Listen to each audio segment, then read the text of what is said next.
하나님의 말씀 봅니다. 요한계시록 제11장 11장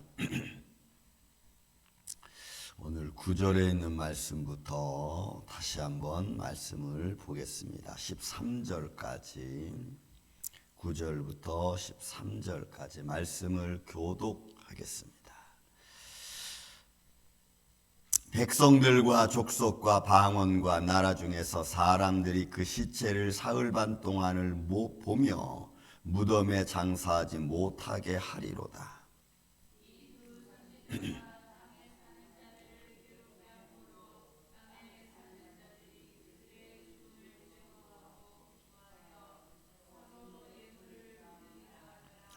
삼일 반 후에 하나님께로부터 생기가 그들 속에 들어가매 그들이 발로 일어서니 구경하는 자들이 크게 두려워하더라.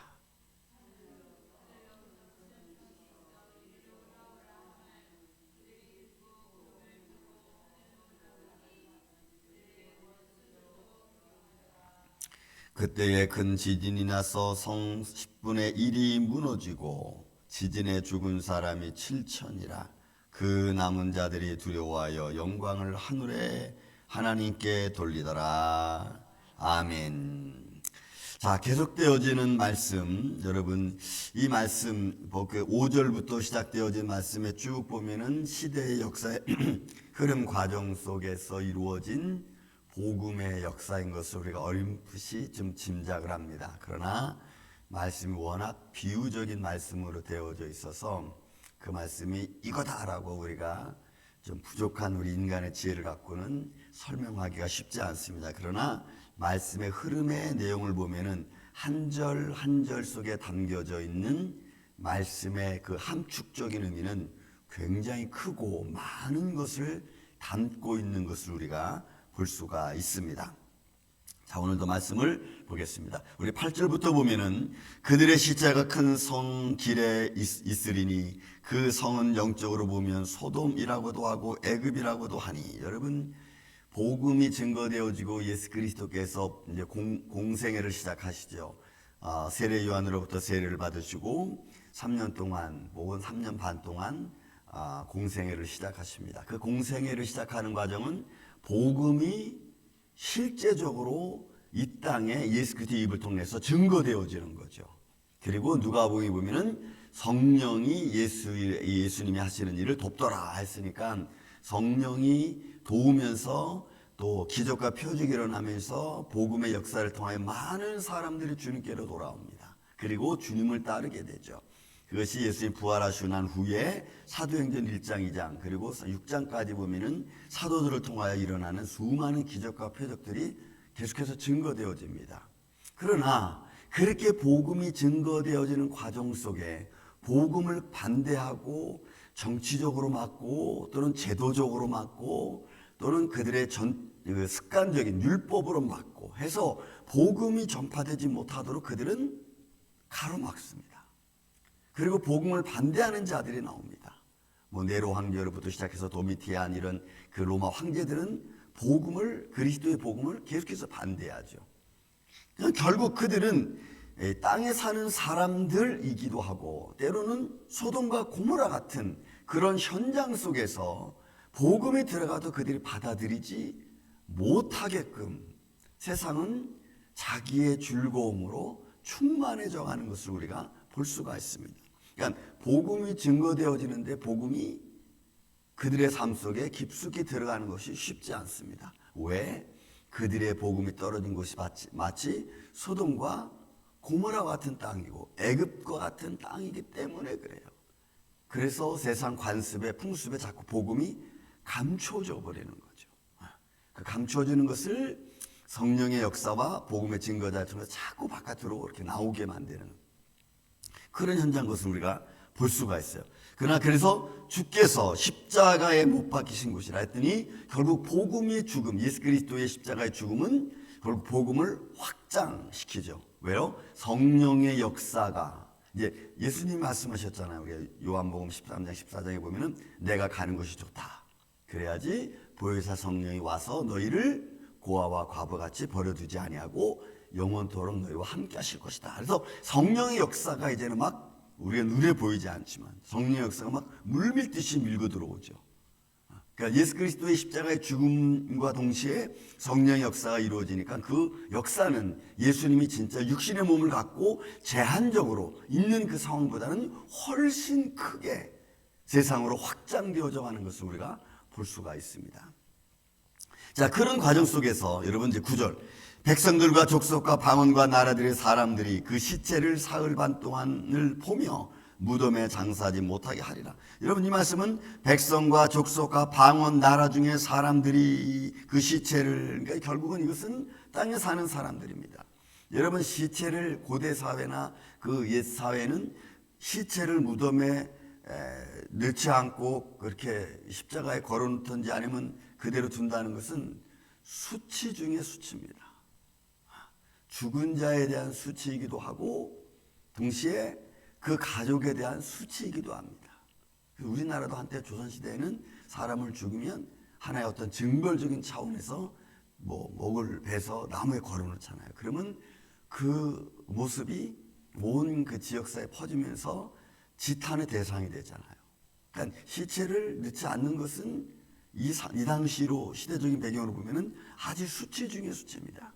그러니까 결국 복음의 말씀을 들고 이 땅에 나아가서 복음을 전도하는 자들이, 때로는 순교하는 자들이 세상은 그걸 받아들이지 못해요. 족속과 방언과 또 나라와 백성들은 사람들이 그 시체를 사흘 반 동안을 보며 수치를 당하게 만듭니다. 그러니까 복음을 갖고 살아가는 것이 영광스럽고 참된 것인데 세상에서는 그것을 용납하지 않는 겁니다. 그래서 무덤에 장사하지 못하게 하리로다. 이 두 선자 땅에 있는 자들을 괴롭게 한 거로. 여러분 이 두 선지자는 복음이죠. 그리고 성도이기도 하고 말씀과 성령이기도 하고.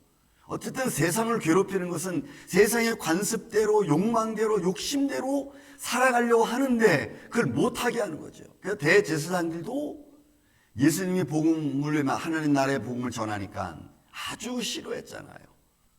그래서 결국 대제사장이 마지막 한 말이 뭐예요? 야, 많은 사람이 죽는 것보다 한 사람이 죽는 게 훨씬 낫다 하면서 예수 그리스도의 죽음을 그의 입으로 선포까지 하니까. 그러니까 전통과 간섭과 인간의 욕망은 의를 따라가지 못하게 하는 거예요. 그래서 여러분 우리는 무엇과 싸워야 된다고요? 어둠의 세력과 싸워야 돼. 나를 주관하는 자는 예수 그리스도야 되는데 나를 주관하는 자가 어둠의 세력이면 여러분 내가 거기서 벗어나기 위해서 싸워야 돼요. 여러분 성령님이 나를 주관하고 나를 이끌어가는데 마귀는 어떻게 해서든지 한 사람 한 사람 영혼이 예수님과 성령님과 동행하지 못하도록 하죠. 그런데 어느 날 이 사람이 돌이켜서 예수님을 믿는다고 해보세요. 영적인 우리가 보이지 않는 영의 세계에서는요 엄청난 싸움이 일어날 거라고. 왜? 한 영혼이라도 하나님께 가까이 가지 못하도록 마귀는 막아야 되는데 한 영혼이 구원받아 회개하고 주님께로 가는 것, 이거 주님이 원하시는 거잖아요. 그러니까 영적인 싸움은 어마어마할 거라고. 마귀들이 수없이 쉼없이, 왜? 육신을 가지고 있는 한, 육신에 연약함이 있는 한 우리가 마귀의 틀에서 벗어나는 게 여러분 쉽지 않아. 우리의 습관과 간습에서 벗어나는 게 여러분 쉽지 않아요. 그래서 여러분 예를 들어 우리가 그 마약에 물들었다 그러면은 그 마약에 물든 사람들이 벗어나기 위해서 여러분 병원에 막 들어가잖아. 여러분 몸부림친다고 막 죽기 살기로. 왜? 육신이 습관되어져 버린 거예요. 그러려면 그걸 이기려면 내가 정말 강하고 담대한 믿음을 내가 갖고, 그리고 또 주위에서도 도와주고, 기도로 도와주고, 믿음으로 도와주고, 삶으로 도와주고 해서 견고하게 쓸 수 있도록 그렇게 해나가지 않는 한 여러분 이기기가 쉽지 않아. 이게 여러분 세상의 간섭이 나를 짓누르고 있는 거죠. 그래서 여러분 소돔과 고모라의 좋은 예가 나오잖아요. 롯이 그 자기 딸들의 사위들한테 가서 야, 이 땅을 지금 이 성을 하나님이 멸망하신다고 하니까 우리 땅에서 나가자 했더니 그 사위들이 롯의 말을 듣고 하는 말이 뭡니까? 저는 이제 이런 말들이 앞으로 점점 이제 누구든지 할 수 있는 말이 될 거예요. 농담으로 여겼더라 그랬어요.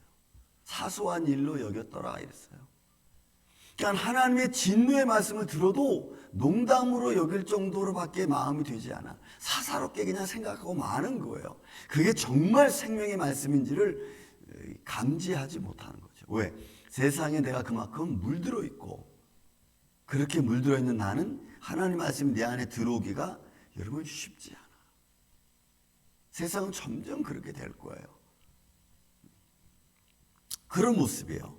그래서 두 선지자가 땅에 사는 자들을 괴롭게 한 거로 땅에 사는 자들이 그들의 죽음을 즐거워하고 기뻐하며. 왜요? 그래야지 자기들 편히 살 수 있으니까. 이제 여러분 이제 요한계시록 18장으로 가면은 마지막 바벨론 성, 큰 성이 무너지면서 그 전쟁을 일으킨 자들이 막 도망 다닙니다. 하나님의 진노 앞에 막 도망 다녀. 막 도망 다니면서 우리가 어찌할꼬 어린 양 앞에서 우리를 감추어라 감추어라 막 이런다고. 그들이 두려움을 느끼는 거죠. 이제 어둠의 세력이 마지막 심판 때가 가까이 오니까 전쟁을 일으킨 자들이 마지막 하나님의 나라를 막아버리려 했던 그 어둠의 세력이 어린 양 앞에 도망 다니는 모습을 우리가 볼 수가 있어요. 그런 거예요. 그래서 하나님의 말씀이 생명이 성령의 거룩한 역사가 이 땅에 사는 어둠의 세력의 주관자들, 혈과 육을 주관하는 자들이, 그죠? 땅에 거하는 모든 자들의 마음을 사로잡아서 그들로 하여금 그런 믿음의 길을 걸어가지 못하게 하는. 그러니 결국 그들은 자기들을 방해하는 자들이 죽은 것을 좋게 여기는 거죠. 아, 잘됐다. 그래서 여러분 대제사장들이 예수님 십자가 못 박아놓고 빌라도 찾아서 한 말이 뭐예요? 그들의 마음이 두렵지 않아. 저가 살았을 때에 내가 3일에 부활한다고 했다. 혹시 이런 일 진짜 제자들이 그 시체를 훔쳐가고 일어날지 모르니까 무덤을 지켜달라. 그러니까 말씀의 능력을 그들은 뭔가 좀 찜찜하게 느끼는 거죠. 생명된 말씀이고 권세 있는 말씀인데 믿지 않는 그들에게는 아 이건 좀 같기도 하고 안 같기도 하고. 그래서 어둠의 세력자들은 자기들을 괴롭히는 그런 어떤 진리의 말씀 그런 것들이 빨리 없어지기를 원하는 거예요. 땅에 사는 자들이 그들의 죽음을 즐거워하고 기뻐하며 서로 예물을 보내라 하더라. 그러니까 서로 세상 사람들은 자기들의 삶 속에 좀 힘들게 하는 그 어려움들 여러분 그래서 자꾸 요즘 사람들이 어디로 갑니까? 삶에 좀 이렇게 세상과 좀 잘 접목되어져 있는 종교를 찾아갑니다. 세상과 구별되는 종교를 세상과 구별되는 생명된 말씀을 따라가는 게 아니고 세상과 좀 잘 접목된 종교, 세상과 좀 잘 이렇게 어우러지는 세상 삶이나 뭐 종교생활 별 차이가 없는 것들을 찾아가요. 어떤 것인지 알겠죠, 여러분들? 그런 것들을 찾아가. 그 사람들이 점점 이게 믿음인지 아닌지 잘 구별을 못해. 왜? 세상과 똑같은 마음으로 가지고 살아가니까. 그리고 3일 반 후에 하나님께서로부터 생기가 그 속에 들어가매 그들이 발로 일어서니 구경하는 자들이 크게 두려워하더라. 여러분 예수님의 공생애가 끝나고 이제 죽임을 당하시고 그리고 죽임 후에 부활하심입니다. 3년 반이니까 3일 후 반이니까 아마 3일 반 후에니까 아마 3년 공생애 3년 반 정도 예수님의 공생애 기간을 말하고 죽음 당하시고 부활하신 뭐 이런 맥락이 지금 비슷하죠. 3일 반 후는 3년 반 또 어떤 그 종말론을 얘기하는 사람들은 3년 반, 후 3년 반, 전 3년 반, 7년 대 환란을 이야기하는 것 같기도 하고. 그러나 여기서는 지금 아마 예수님의 공생의 기간을 이야기하는 것이 조금 더 현실적으로 맞는 것 같습니다. 예수님의 공생의 기간이 3년 조금 더 넘을 수도 있으니까. 그리고 죽으시고 이제 부활하시고 그리고 구름 타고 여러분 하나님 나라가 승천하시잖아요. 그리고 말씀하시기를 약속하셨죠. 너희가 본 예수는 너희가 본 그대로 오신다고. 그러니 여러분 우리가 눈으로 보는 것은 조금 단순하게 보이잖아요. 말로 형용할 수 없지만 단순하게 보이지만 그러나 영적인 세력 안에서는 영의 세계에서는 이게 어마어마한 놀라운 기적과 표적과 하나님의 진노와 하나님의 심판의 모습이잖아요. 영의 세계에서 보기에는. 여러분 예수님이 승천하는 모습을 예루살렘의 성도들이 봤습니다. 그리고 봐고 나서는 시간이 지나면 그 정말이었나? 지금 생각해보니까 가짜 같기도 하고 뭐 이상한데. 여러분 육적인 말에는 그렇게 표현할 수 있어요. 그러나 영의 세계는 전혀 다르죠. 왜? 완전히 어둠의 세력이 무릎 꿇는 시간이고 하나님의 영광의 나팔이 빵빠레 울리는 시간 아닙니까? 예수 그리스도의 부활의 영광이 드러나는 시간이고.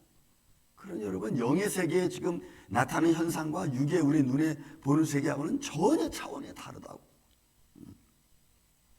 하나님께서 생기가 그 속에 들어가매 그들이 발로 일어서니 구경하는 자들이 크게 두려워하더라. 여러분이 구경하는 자들은 놀라기도 하면서 어떤 그 어둠의 세력 앞에서는 그냥 그야말로 통곡하는 거죠. 왜? 그들의 이제는 패배가 인정되는 순간이니까. 사랑하는 이 아침의 성도 여러분, 우리는 이런 영적인 세계를 말씀을 통해서 보고 깨닫고 그래서 그 나라를 바라보며 여러분 우리의 육신의 삶 속에서도 우리 눈에 보이지 않지만 그러나 우리 삶 속에 이루어지고 있는 이 놀라운 삶의 복음의 현장을 우리가 또한 경험하고 또 우리가 이렇게 믿음으로 살아갈 수 있는 준비할 수 있는 여러분 이 아침에 저와 여러분이 되시기를 예수님의 이름으로 축원을 드립니다. 그래서 우리는 나를 조종하는 어둠의 세력에서 내가 떨어져 나가야 돼요. 나를 조종하려고 하는 영적인 내 생각에서 나를 좀 벗어나게끔 우리가 예수님의 이름으로 담대해야 되어질 줄로 믿습니다. 그래야 돼요. 그러니까 내 속에 자꾸 다른 생각을 집어넣어주고 내 삶 속에 자꾸 어둠의 세력이 들어와서 나를 힘들게 하는 것들 우리가 예수의 이름으로 벗어나야 돼. 벗어나야 돼. 그래야 우리가 어둠의 세력에 영향에 우리가 들어가지 않아. 그들의 그늘에서 살 수가 없잖아요. 우리는 영광의 생명된 그런 은혜 안에 있기 때문에 어둠의 세력 앞에 우리가 있을 수 없는 거예요. 그래서 여러분 이 한날 한날 우리가 살면서 그 영광의 믿음을 갖고 우리가 이 영적인 세력에서 싸움에서 승리해가는 이 아침에 저와 여러분이 되시기를 예수님의 이름으로 축원을 드립니다. 사랑과 은혜가 많으신 아버지 하나님 감사합니다. 오늘도 우리가 이 영적인 싸움에서 이길 수 있도록 주여 도와주시옵소서. 우리 마음속에 어둠의 세력을 주는 이 어둠의 주관자들 주님 예수의 이름으로 물리쳐 주시고 예수님의 평강과 기쁨으로 나아갈 수 있도록 주님 역사하여 주옵소서. 데살로니가 교회 성도들처럼 믿음의 역사와 사랑의 수고와 소망의 인내가 우리 안에 있게 하여 주시고 하나님의 말씀을 받을 때 사람의 말로 받지 아니하고 큰 확신과 성령의 말로 받아서 담대하게 나아갈 수 있는 임마누엘 장로교회 모든 성도들 되게 하여 주시옵소서. 주님 감사합니다. 우리가 삶의 하루하루 동안에 우리의 삶이 세상에 있다 할지라도 어둠의 세력에 눌리지 아니하고 예수 그리스도의 이름으로 승리해가는 복된 삶이 되게 하여 주시옵기를 원하옵고 사랑이 많으신 예수님의 이름으로 기도하옵나이다. 아멘.